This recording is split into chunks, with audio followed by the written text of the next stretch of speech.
Coming up on the Threat Status Podcast, we talk to Daniel Diermeier, the chancellor of Vanderbilt University and a renowned political scientist, about where academic institutions fit into America's national security ecosystem in the 21st century.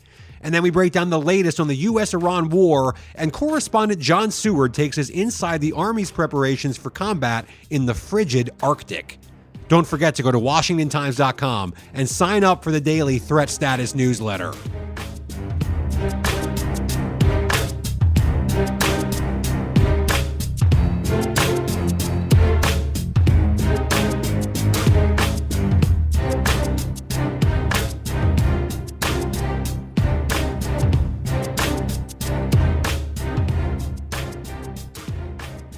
Hello and welcome to the Threat Status Podcast. I'm your host, Ben Wolfgang, national security correspondent at the Washington Times. We're joined this week by John Seward, our lead defense and tech correspondent here at the Times, and pleased to have him here as always.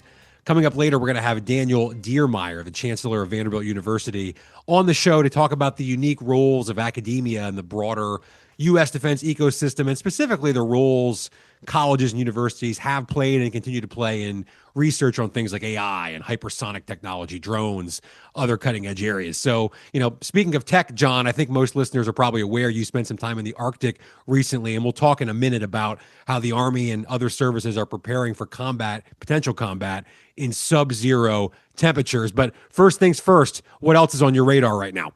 Yeah, well, big meeting on Capitol Hill yesterday. The Anduril founder, Palmer Luckey, kind of had the red carpet rolled out for him. Republicans met with him at a private lunch, and I caught the chairman of the Senate Armed Services Committee, Senator Roger Wicker, who basically said, he's a keen intellect. We should have him back every week. So they were very excited to have him there. It's interesting to me though, because it's definitely, we're at a point where Anduril is no longer a startup company, right? This meeting with Republicans comes right on the heels of Anduril receiving a $20 billion contract from the U.S. military. I talked to some of the folks up there. They said that didn't actually come up during the lunch, which I thought was interesting in and of itself. Obviously, when you're talking about $1 trillion budget, 20 billion is percentage points, but Senator Rick Scott of Florida, he told me that he had actually pulled Palmer aside at some point and asked about this 20 billion, and it is meant to consolidate a lot of the contracts that Anduril currently has spread across the force and make it more of sort of a pick and choose menu list of what different forces within the military services can actually get from Anduril in terms of their products.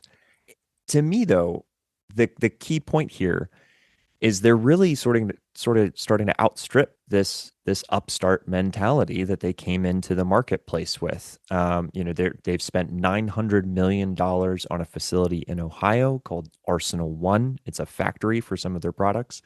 Obviously, there's that $20 billion contract. They're looking to possibly go public later this year with estimates right now of a valuation of $60 billion. They're looking more like what you and I would know as a prime than an upstart. Look, it's sort of the cycle of life in the defense industry, right? We've seen this time and time again where companies grow bigger and bigger and bigger and then kind of get into that stratosphere. It does raise the question, and you and I were talking about this offline with some colleagues earlier this week about what is a quote unquote prime. I mean, it's been very much in the news over the past few months. I mean, Defense Secretary Hegseth took aim at the primes, as he called them in his Arsenal of Freedom speech from a few months ago, where he said they're going to fade away if they don't change and evolve and kind of get with the program, get faster, get leaner, get more creative in how they do things and conduct their research. So the question is, are the primes still those companies, the General Dynamics and Lockheed Martin's, RTX, Northrop Grumman's, that we've all kind of traditionally considered to be primes, or should companies like Palantir and Anduril, be in that group? And, of course, as a technical matter, any company that is the prime contractor in a Pentagon contract is a prime company. But we typically kind of have this upper echelon in the defense industry that we group together with that term. But you're right. I think it's kind of changing before everyone's eyes right now. Right. Well, and like you just pointed out, there's a sort of a language piece here. anyone that works directly for the government is considered a prime contractor. That's legal language in that specific case. But when most folks reference defense primes, what they're talking about are companies that have really gotten to the top of the list in terms of government spending. We're talking about Lockheed, Northrop Grumman, RTX, General Dynamics. Those folks, every year the government assesses how much they've paid out to different companies. All of those that I just mentioned are in the top 10 and have been for like the past 5 years. So when folks mention the defense primes, that's kind of where their head is at. But if, companies like Anduril and Palantir continue on their current trajectory as far as like how much money they're receiving from the US government, they'll quickly find themselves on that sheet. Yeah, absolutely. No, it's interesting too. I know sort of internally, I always think about it like, is this a company that basically is irreplaceable in sort of can the Defense Department do its job without what this particular company does? And I think you could probably make a pretty good case at this point that they can't without what Palantir and Anduril are able to do as far as 21st century technology. And as far as 21st century tech, John, I want to get to this because I've been excited to have you on here to talk about your time in the Arctic recently. I'm sure listeners, have been following your work and your Arctic notebook and the great couple of front page stories we had in the Washington Times last week. But, just first person, what was it? How hard is it to kind of do your job when you're in 30 below zero or colder? I can't imagine. I know, outside we always joke covering inauguration day in Washington when it's 10 or 20 degrees is hard enough. What's it like trying to just actually work as a journalist in that kind of environment? Well, I guess I have to point out that I got quote unquote lucky in that most of the time the temperature hovered around -10 to -20. Didn't really break above zero until the last day that I was there. But it was a fantastic opportunity. People really should go check out our special that we have going right now with the Arctic Front. I definitely intend to continue coverage on Arctic security. It's a major focus of NATO right now. A lot of investment there from our Nordic partners as well. And I really appreciate it. I got an invite from the 10th Special Forces Group out of Colorado Springs, Colorado, and Fort Carson, and was able to go spend some time with them. They did some amazing operations, including figuring out how to conduct a halo jump, a high altitude, low opening parachute jump into Arctic conditions, which was a big physics challenge, effectively. They had previously tried some of this and had equipment failing just because of the thermal shock being in a warm aircraft and then going into 13,000 feet above what was -35 at the ground. So you can imagine much colder in the air. And they were having things break. So they were having to figure that out. Got a chance to kind of run around with them on some really high powered snowmobiles. Didn't die. That's the good part. And then also the 11th Airborne Division, which is sort of our premier Arctic Army force up there. They're known as the Arctic Angels. They were, doing a big training exercise at the JPMRC, this training event there at Fort Wainwright. And one of the things that I thought was just fascinating, the brigade commander there, Colonel Brawley, he was actually pulling from lessons learned after studying the Finnish-Soviet War, right? And just effectively looking at how the Arctic works. And one of the things that he talked about was that the fight is a little bit different. You're not trying to really trade blow for blow or use a lot of your munitions to take out the enemy. It's really about maneuvering so that you can just cut them off because nature just takes its course. You get frozen out. I mean, even on our side, guys weren't using lubrication on their weapons because it would freeze and jam up their guns. So a fascinating experience, and people really should go check out our special there. Yeah, that's such a great point because what really jumped out to me from your writing and reporting there is that human element. Both as far as the weather conditions up there and what the human body can withstand, and then also just as a strategic point of view, using the environment as a potential tool for yourself and against your opponent. It's kind of that whole idea, sort of the nature of war, these fundamentals of war, have kind of been at top of mind for me the past week or so, because I just, in watching the way the U.S. Iran war has unfolded, look, it's certainly a modern conflict in any number of ways that you and I have both been writing about, but there is still this elemental approach to it. I mean, it's what the continuities of war that former White House National Security Advisor H.R. McMaster called it, that, war is human, it's political, it's uncertain, and it comes down to a contest of wills between these combatants. So, I mean, you're seeing, I think, all of those points in the Iran conflict. It's all about human beings, or in some cases, the lack thereof of ground troops on the ground inside Iran. It's all about politics on both sides. Iran's regime is held together. President Trump is starting to face some political pressure here at home to articulate an end game. There's uncertainties about what's going to happen with the Strait of Hormuz that I know you're going to talk about later, and who has the will to stick it out longer. So, again, you've written about the use of small combat drones, the role Claude AI is playing. We've done episodes about how satellites and space-based capabilities are now the backbone of basically everything the U.S. military does, including in the Mideast. And all that is, of course, of the utmost importance. But these constants in combat seem to apply here as well as anywhere else. And even when you move beyond just those continuities of war, even some of the capabilities that seem to be making the difference are kind of tried and true stars of wars past. Traditional fighter jets and human pilots, human crews, Tomahawk missiles, THAAD systems, Patriot missile batteries, even a submarine and a torpedo. So, look, broadly speaking, oil and economic fallout are at the center of this. Oil's always been at the middle of U.S. military campaigns in the Mideast. I guess it is now, and maybe just always will be. So it's just interesting to me that, to a certain degree, the more things change, the more they stay the same. You can introduce all this technology, and it does change tactics. It can give you new capabilities and sort of introduce new variables, certainly, to a fight. But there are these very elemental and oftentimes human things that are just at the center of all of this, no matter where or when you're talking about. That's right. And I think, what's interesting when you look at it from the perspective you're sort of drawing out there, I was up in the Arctic, right? Right now we have a conflict going on in Iran, literally opposite environments in terms of temperature, in terms of survivability, all of the things that you would consider. But what is similar between the two of them is there is this very high-tech, low-tech dynamic going on, where you have a lot of investment right now in high-tech capabilities, things that are lessons learned out of Ukraine, small UAS, cheaper drones, sort of these one-way attack drones, right? Those are very much part of the conflict in Iran right now, and very much part of U.S. investment into the defense infrastructure.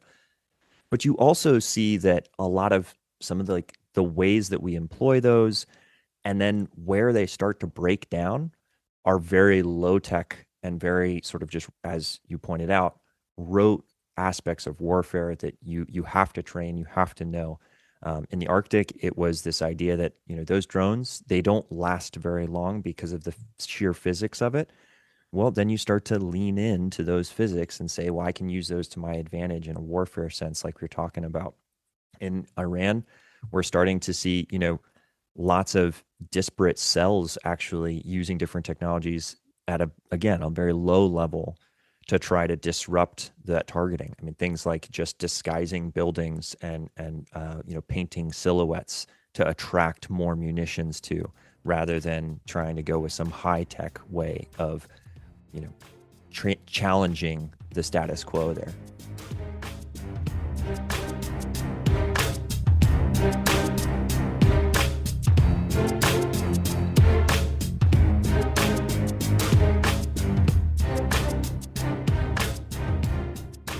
And we are joined now by Daniel Diermeier, the chancellor of Vanderbilt University, a renowned political scientist with a pretty impressive and fascinating resume. One of the things that, of course, stands out to us most here at Threat Status is that during your tenure at Vanderbilt and under your direction, Vanderbilt established its annual Vanderbilt Summit on Modern Conflict and Emerging Threats, coming up here in just a couple weeks. And you established, of course, the Vanderbilt Institute for National Security. And longtime listeners of this show probably know that the Institute is now home to retired General Paul Nakasone, the former director of the NSA and commander of U.S. Cyber Command. So Vanderbilt has really become a leader in the intersection of national security, tech, foreign policy, and academia. That's why we have you here in the show, Chancellor. So thanks so much for being on the Threat Status Podcast. Well, thank you for having me. Looking forward to the conversation. Of course. So let's start with this, because you and I met a few weeks ago at the Defense Tech Leadership Summit in Florida that Vanderbilt organized alongside Amazon Web Services and related Ross. And I think it was really telling to have in the same room representatives from the Pentagon itself, leading defense companies, academic institutions like Vanderbilt, and private capital investment. Let's be blunt, guys with lots of money like Stephen Ross, who was there, of course. So I remember somebody on the stage, and I can't remember who it was, but they mentioned feeling almost kind of a renewed sense of patriotism, that all these different corners of American industry, culture, academia, kind of pulling together in a way to make sure that we stay ahead of adversaries like China. So, I realize wave of patriotism might sound a little idyllic or cliche, but do you feel something like that? Can you explain it? Is there kind of an undercurrent out there that sort of just says we all need to kind of work together here in the 21st century? Well, I think, there has been, of course, a very strong history of academia playing a hugely important role in national security, and particularly innovation in the technology side of national security. That goes back a long time. And I think what has happened now, there's a renewed sense of urgency. And of course, that's coupled with the fact that so much of what's happening in national security is driven by technological innovation. And of course, universities are centers of innovation in a whole variety of different areas, from biomedical to AI, to different areas of engineering. So it's natural for us, I think, to be part of that. And the whole question now about how do you rethink carefully the relationship between national security, innovation, and technology is certainly at the center of what we're trying to do. So I think most listeners certainly obviously know the role the military plays in all this. And I think we know the role companies play. And I think even most people can wrap their heads around the role of capital, especially venture capital, backing a lot of Silicon Valley and tech firms that are rapidly becoming indispensable parts of the U.S. defense industrial base. Walk me through that academia aspect of this. What is it specifically that you all can do at universities and have done, as you say, for a long time to contribute to this? Are we talking about, the development of a specific new capability, research into a new weapon, or the development of some kind of doctrine? Sort of paint us a picture a little bit of where universities fit in this broader ecosystem now. Yeah, I think it's a little bit, the general public underestimates the role that university really play in this innovation ecosystem. And almost every innovation that you can point to had its source or an important contribution made in universities, from GPS to the iPhone to modern medicine, medical devices, every aspect of that, including cybersecurity, where we were one of the leaders.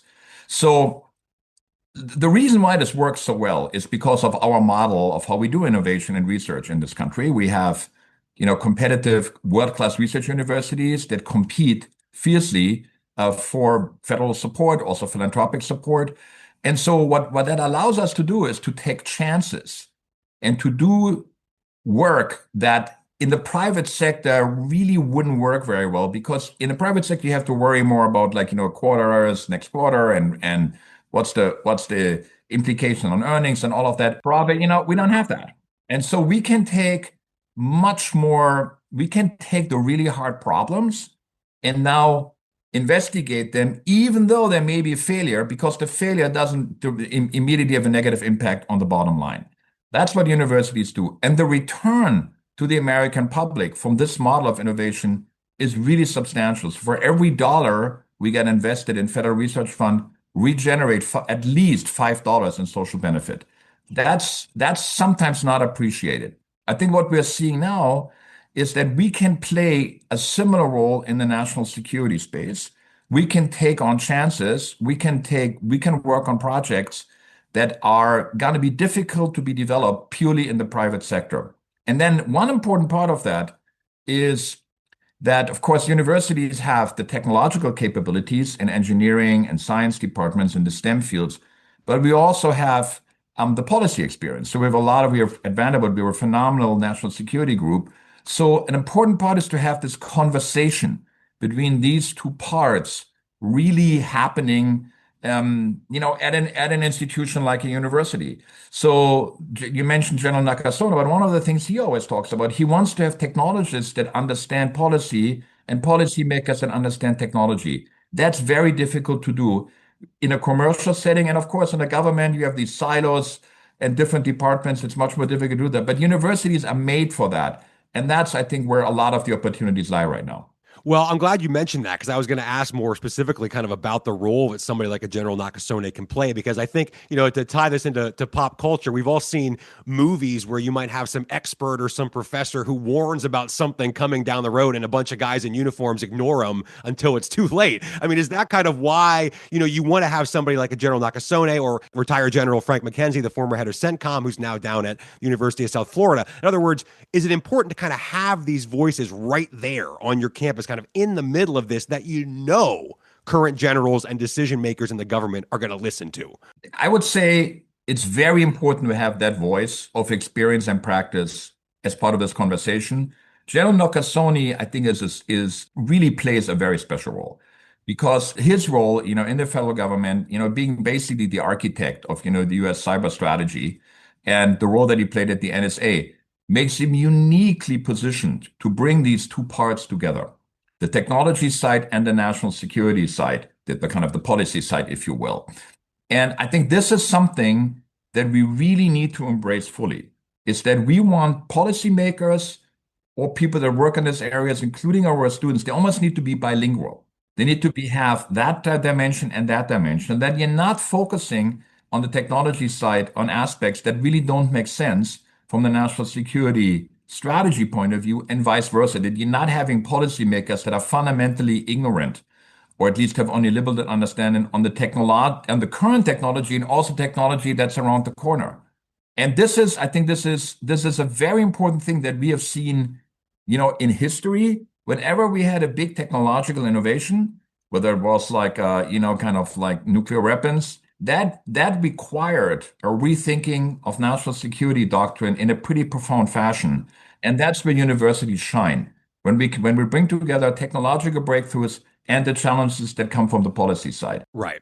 I'd love to hear your thoughts on this, because one thing that's kind of always jumped out to me in looking at examples of where academia kind of sits in all of this is I've seen numerous instances where it seems like the folks on campuses are kind of a little bit ahead of kind of where policymakers can be in terms of what the threat is, or where the U.S. might be falling a little bit behind. I think I shared this with you when we met a few weeks ago, but the thing that comes to the top of my mind is listening to Dr. Mark Lewis from Purdue University back in, I think, 2017 or 2018, talking about hypersonics and sort of where we were and where the U.S. was and how we were falling behind in certain areas, China and to a certain degree Russia as well. You didn't really hear that from lawmakers at that time. You did about 3 or 4 years later. You started hearing that coming up more in hearings and generals getting grilled about it on Capitol Hill. But I just remember thinking, looking back on that now, it seemed like the folks on campus could see that coming faster than a lot of folks in Washington, D.C. could. And I imagine there are probably other examples where that seems to be the case. 100%. I think that's what universities really shine at, because we have our faculty the great faculty are gonna work really at the edge of their fields. And so their whole work is about seeing what's coming next, to be able to understand what are emerging opportunities, what are emerging technologies, what are important scientific questions that may have, in this particular case, policy consequences or national security consequences. That's crucial. To make this really work is you must have dialogue then with the policymakers. So we have, for example, at a more local level, a close collaboration with Fort Campbell, where we're working directly with soldiers at Fort Campbell to develop solutions that are helpful for them. That's a little bit more in the immediate realm, but you need to have the combination. You need to have the faculty that bring the expertise in what's coming next. What are the most advanced techniques? How do we think about this? What's next? What's coming, or what's around the corner? And then you need to be in conversation with people that have to solve the real problems right now and at a pace that we in universities are often not accustomed to. So this tension between the urgency of what do we do now and the ability to really think about advanced questions that may become relevant in a few years is really powerful and can be very, very fruitful. And I would imagine in that Fort Campbell example that you give, I would think that has to be great for students as well, because this moves out of the theoretical realm. You're not just sitting in a classroom talking about concepts and theories and now you're kind of getting your hands dirty out there and actually on the ground talking to people who are doing this stuff every day. Absolutely. And what we did, basically, we applied, kind of standard innovation processes, design thinking, if you will, to working directly with members of the, in this particular case, Weber was member of the 101st Airborne. And the direct thing that came out of that in this back and forth, right, between the soldiers and the students and the faculty, we developed this harness that, used advanced materials to avoid back injuries. That led to a startup that's now in the field. So it's very important that you understand what are the challenging issues that people are facing and what's the context where they operate. But then you need to bring in the advanced research and, of course, the enthusiasm and creativity of the students to create something great. You're a political scientist, so I don't, you know better than anybody that the history of colleges and universities in terms of, protests, whether it's back to the civil rights era, more recently, of course, the protests related to Israel's war in the Gaza Strip. I'm curious where you think whether AI and the ethical concerns around AI could kind of become a dividing line and could maybe spark maybe not mass demonstrations, certainly, but some unrest among young people. We're seeing that kind of in the tech sector in Silicon Valley now with Anthropic. OpenAI had a high-profile resignation just a few days ago over concerns about fully autonomous weapons or mass domestic surveillance in AI. Are you feeling any of that unease on campus right now? Do you think that could become a little bit of a wedge between particularly younger people and the national security establishment? So we don't feel it on campus right now. I think it's a little bit more along the lines that what you talked about at the beginning. There's a lot of enthusiasm and excitement about working on these type of problems. I think, given the kind of current geopolitical environment, I think that's understandable. The questions about, the ethics, the policy dimensions of national security, the use of technology in national security applications, what are the limits? How do we think about that? That is a hugely important set of questions.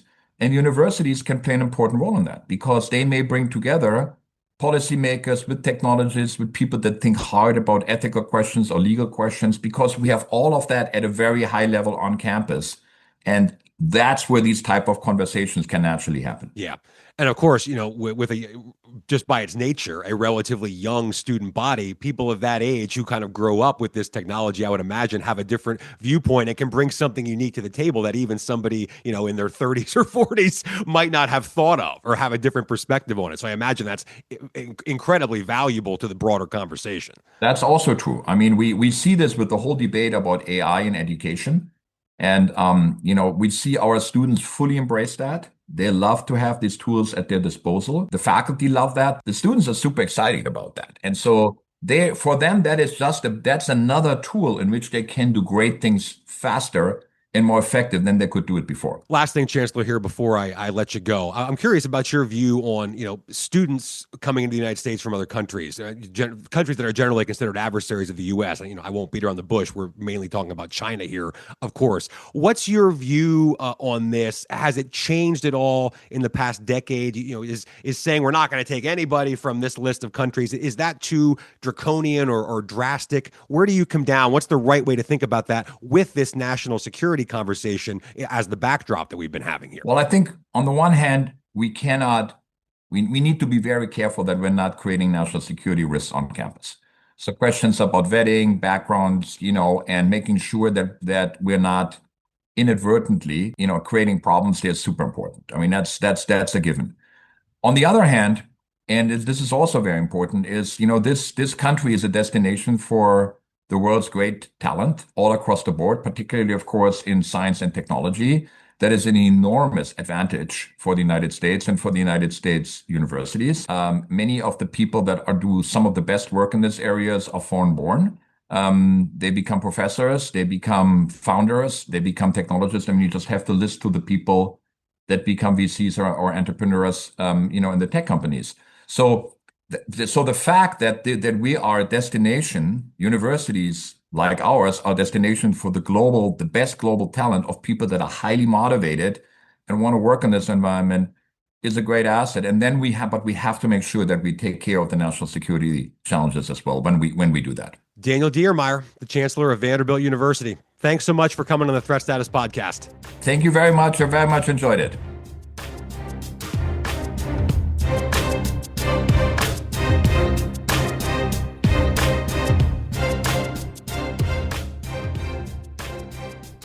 And it's time now for Threat of the Week, our weekly segment here in the show where we each identify a threat, whether it's here at home, domestically, or in some corner of the world we think is impacting U.S. national security right now.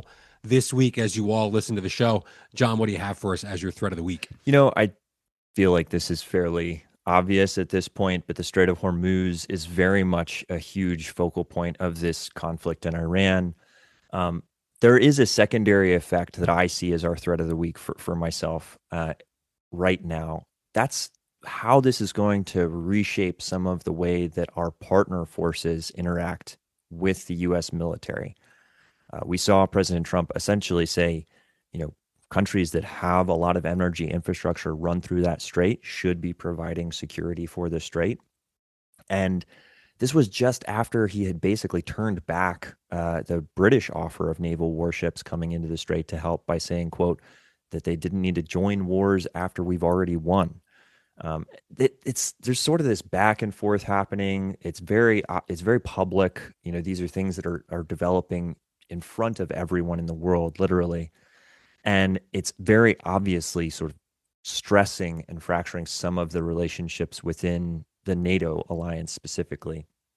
I think the concern that I have is just how far it pushes that when you have our country, being very focused on this conflict and other countries being very unwilling to participate. It's one of those, we talked about the continuities of war earlier, the uncertainty. There are things that you don't necessarily think about as being sort of second or third or even fourth degree, sort of aftershocks of the conflict. And this could potentially be one of them is a wedge being driven between allies in terms of what we expect them or want them to do and what they believe they should do or are willing to do. So speaking of allies, my threat of the week is a really dangerous situation going on between Pakistan and Afghanistan, where these two countries have seemed on the verge of all-out war. And as a backdrop, of course, to all this, we need to always remember that Pakistan is a nuclear power. The two countries announced a truce this week, which should temporarily halt hostilities. But we've seen some really significant cross-border clashes between Afghan and Pakistani armies over the past couple of months, which culminated this week in an apparent Pakistani airstrike in Kabul, which Afghanistan's ruling Taliban government says killed hundreds of people at a drug rehab hospital. Pakistan says that death toll was greatly exaggerated and said it was only targeting military facilities in that area.